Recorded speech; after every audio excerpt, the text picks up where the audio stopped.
여정은 캐나다의 하느님 말씀 국제종교교육센터에서 기획한 가톨릭 신앙 연구 안내 프로그램 가운데 첫 번째로 나온 평신도를 위한 성서공부 교재이며, 본 영상물은 한국 가톨릭 생활 성서사에서 출간된 성서의 길을 따른 여정을 요약하였습니다.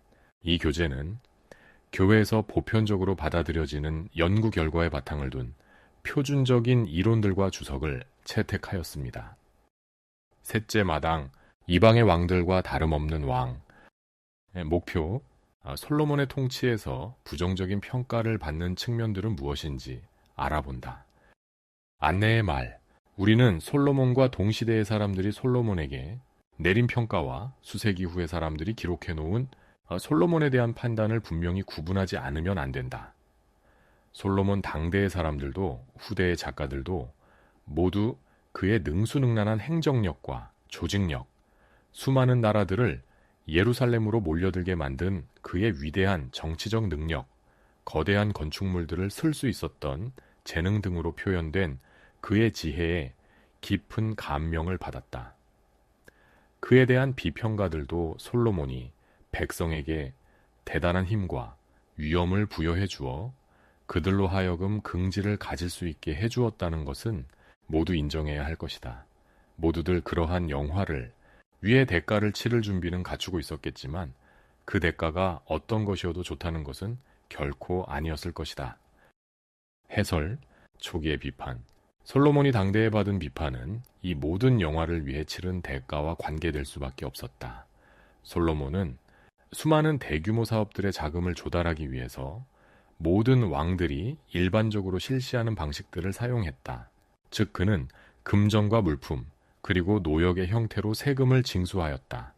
왕이 어떤 사업을 벌이느냐에 따라서 필요한 것이 여러 가지로 달라질 수 있었다.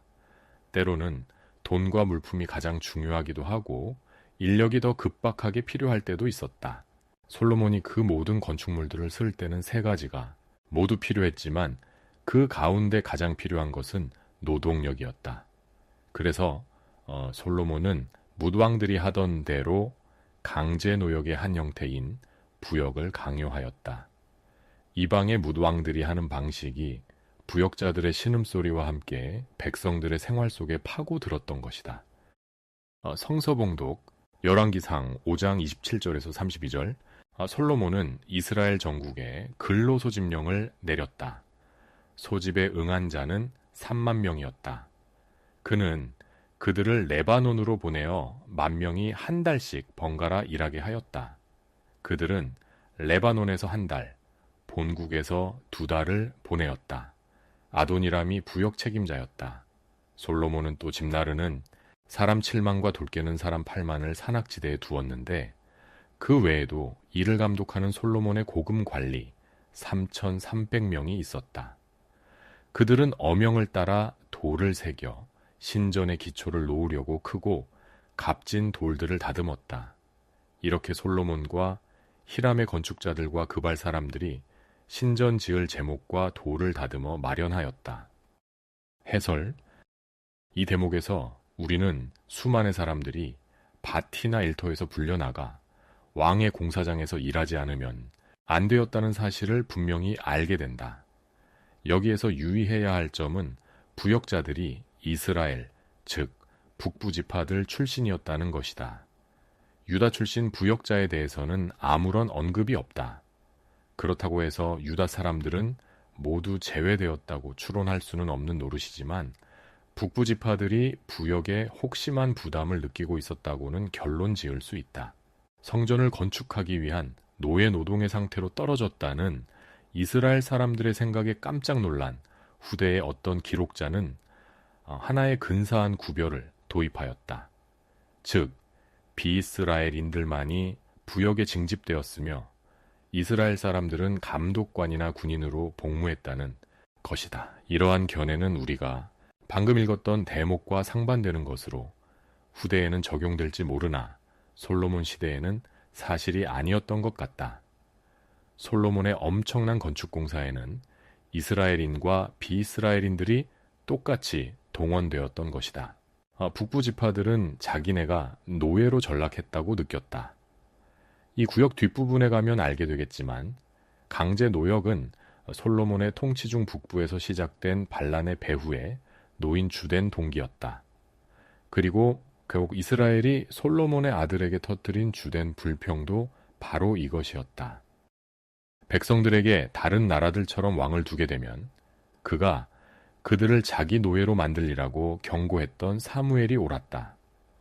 백성들 중 상당히 많은 사람들이 에집트에서 당한 억압을 또다시 받게 되었으며 그것도 파라오의 딸과 결혼하여 파라오처럼 행동하는 자기 동족의 한 사람으로부터 당하게 되었던 것이다. 후대의 비판. 시간이 흐르면 과거에 대한 시각이 잡히고 새로운 통찰력들이 생길 수가 있다. 후대의 기록자들은 역시 솔로몬의 위대성을 인정하고 성전을 건설한 데 대해 그리고 백성에게 민족적 자부심을 심어준 데 대해 그에게 감사해야 하겠지만 일반적으로는 솔로몬 같은 사람은 하나로 충분하다는 어쩌면 그것도 너무 과하다는 견해를 갖고 있었다. 다윗이 죄를 범한 것은 사실이다. 그의 간음죄와 살인죄는 사형으로 다스릴 만큼 끔찍한 것이었으나 정욕과 두려움에서 빚어진 이러한 죄들은 솔로몬이 일으킨 추문에 비하면 아무것도 아니었다. 솔로몬은 전심전력으로 여러 나라에서 지혜를 구했는데 당대에는 지혜롭고 현명한 것으로 여겨졌던 그러한 태도를 후대들은 죄악으로 판단하였다. 외국의 예배의식, 특히 가나안의 예배의식을 솔로몬이 받아들인 일은 백성의 독특한 전통을 팔아 거짓된 우상숭배의 관습을 사들인 소행으로 단죄받았다. 다윗은 광야에서부터 이어져 온 핵심적인 전통들을 고수했었는데 솔로몬은 가나안 사람들의 전통들을 환영하였다. 그리하여 정복자들이 그러한 동화를 통해 오히려 정복당하고 있었던 것이다. 다음 영상물에서 계속 이어집니다. 구독 신청으로 함께 해주세요.